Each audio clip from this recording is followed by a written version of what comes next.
Pesticides weren't always thought to be harmful. To the contrary. In 1947, Time magazine carried an advertisement claiming DDT was good for people, homes, and farms. It took 20 years before scientists realized how dangerous. This diabolical weapon of modern science saved millions of humans, but killed billions. The most effective weapon man has ever wielded against insects. Once a bug comes in contact with DDT, he's lost. All he has to do is just walk on any pesteroid-treated surface. DDT is absorbed through the feet and spreads throughout the insect's entire nervous system. The effect is disastrous. DDT seems to literally drive bugs crazy. Kills. Both its forms, powder and liquid. Pestroy means doomsday to us. The content is even higher than government specifications. But the really sure kill feature of this insect killer isn't simply that it contains DDT. It's the way that it makes sure that bugs get the DDT. Apply because of a new efficient dispenser package. All people have to do is to press the patented top like this. It contains stabilized pyrethrum, an ingredient which literally stampedes insects from their hiding places to bring them into contact with DDT, indoors or outdoors.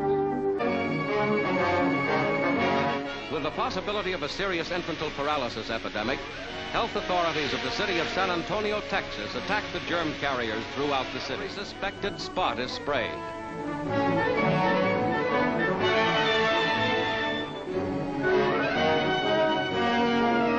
Even the streams are disinfected, and in the parks and public places, children are forbidden to gather. Again, war has contributed one of its discoveries to save life. From 1945 to 1955, annual pesticide use on farms went from 125 million pounds to over 600. Soon, government agencies began treating even the suburbs with DDT. So you had the government endorsing a product, and you had the chemical industry pushing it very aggressively. Public health departments staged demonstrations to convince the public of DDT's effectiveness and safety. Public places were being treated whether people liked it or not. In 1957, planes sprayed a Massachusetts bird sanctuary owned by Olga Hawkings, a friend of Carson's. In fury and desperation, Hawkins told her what had happened. The birds showed all the symptoms typical of DDT poisoning. Hawkins knew that the planes would be back in spite of her protests. She asked Carson for help. Carson later remembered how the thought of a spring silent of birdsong had moved her to action.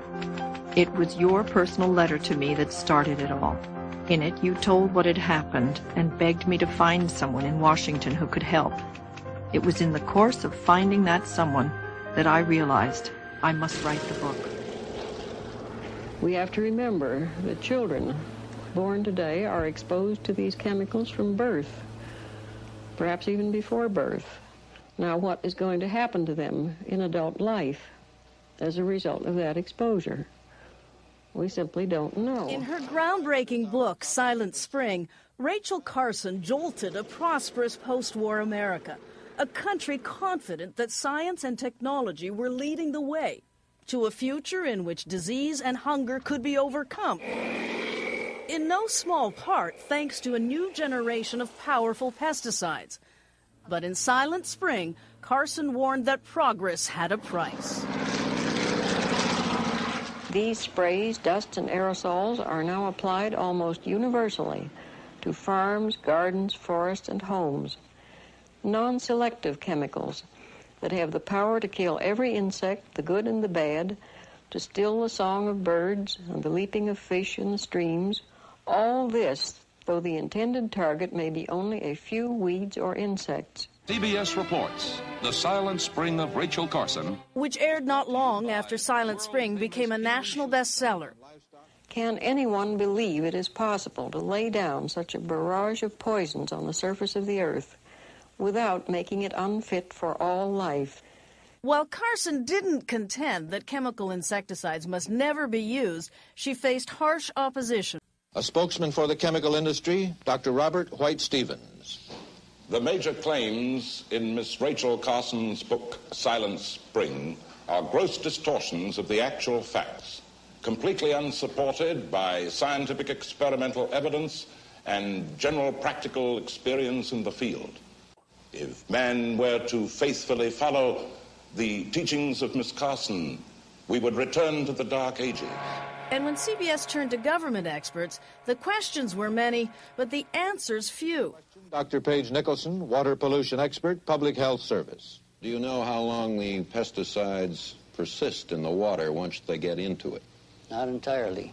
Do you know the extent to which our groundwater may be contaminated right now by pesticides? We don't know that either, nor do we know if concentration may be occurring in groundwater. Miss Carson maintains that the balance of nature is a major force in the survival of man, whereas the modern chemist, the modern biologist, the modern scientist believes that man is steadily controlling nature. Now, to these people, apparently the balance of nature was something that was repealed as soon as man came on the scene. Well, you might just as well assume that you could repeal the law of gravity. The balance of nature is built of a series of interrelationships between living things and between living things and their environment.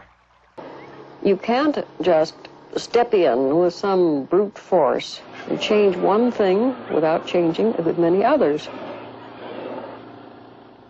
Now, this doesn't mean, of course, that we must never interfere, that we must not attempt to tilt that balance of nature in our favor.